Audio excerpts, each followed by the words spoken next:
joined by Calvin Dark, who is a principal and co-founder of RC Communications. He's joining us this morning from Washington, D.C. Calvin, good morning, and thank you for joining us.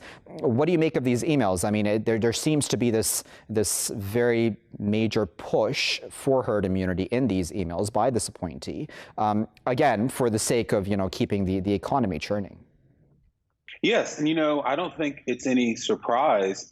One, because Dr. Atlas, one of the president's advisors up until over the last month, openly, endorsed this idea. But I think as I was reflecting on this morning, I think what helps put this in context is if we think about, around the end of January, February, and especially in the beginning of March, not only did the White House, were they thinking about these ideas about herd immunity, from president on down through his aides were saying that this was a hoax. And what specifically they meant was Donald Trump was afraid that it was being overblown so that it could hamper the one strong argument he had for re-election, which was the economy. And so, as you know, he said in those tapes he was going to play it down.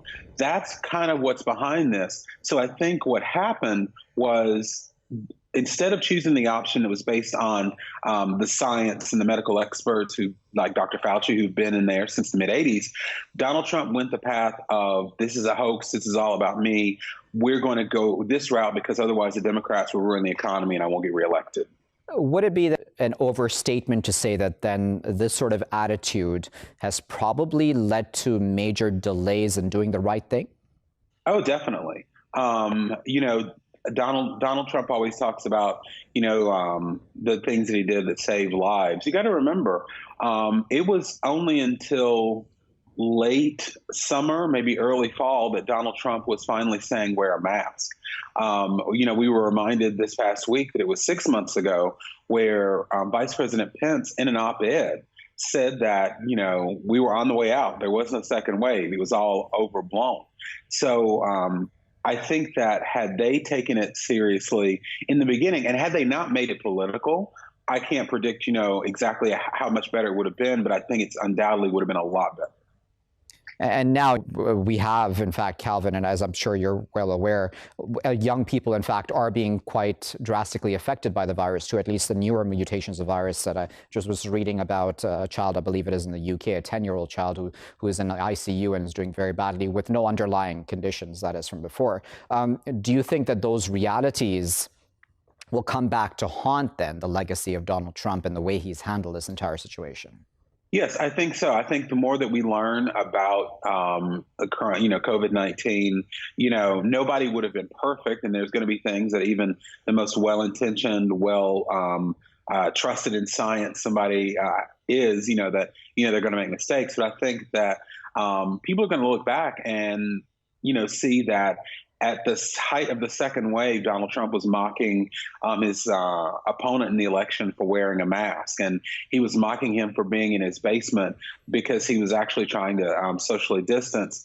We always talk about these super spreader events that he had at the White House when he announced his nominee for the Supreme Court and other events, where people all around him got sick. At a speech in Tulsa where one of his biggest supporters, Herman Cain, died.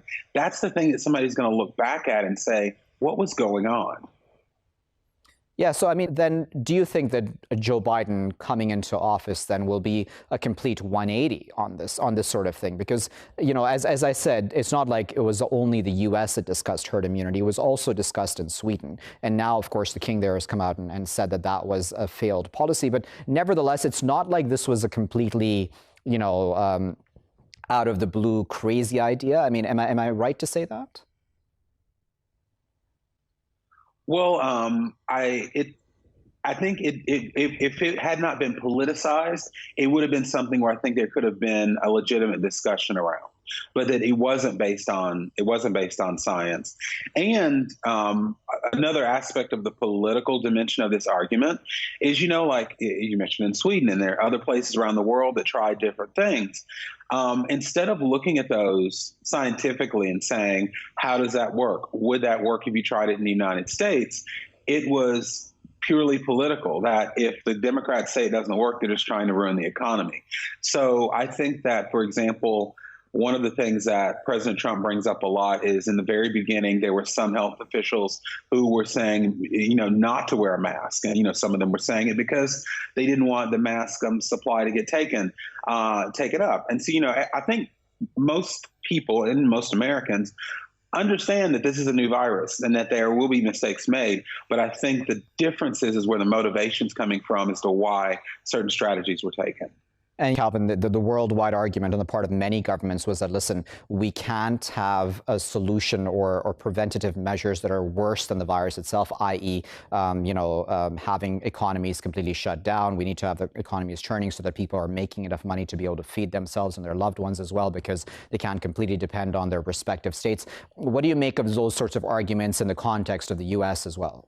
Well, I think that what you have to consider when you think about those arguments is that the same people in this country who were and are right now making the argument that you can't shut down the economy because it'll ruin our economy. You can't shut down because of the virus. Those are the same people who weren't following the rules during the partial shutdown that we had and were protesting it then and then saying it didn't work. And we also have to realize that there is a mentality on behalf of many in this country, particularly on the right, that a good economy trumps, no pun intended, better health for our nation. And the specific example I think about is the Lieutenant Governor of Texas, who said during the partial shutdown early in the pandemic that if older people were given a choice of saving their lives or ruining the economy for their grandchildren, they would die, which I don't think it doesn't reflect my thinking, but I think it does show that that's how some people approach this, that economy trumped all.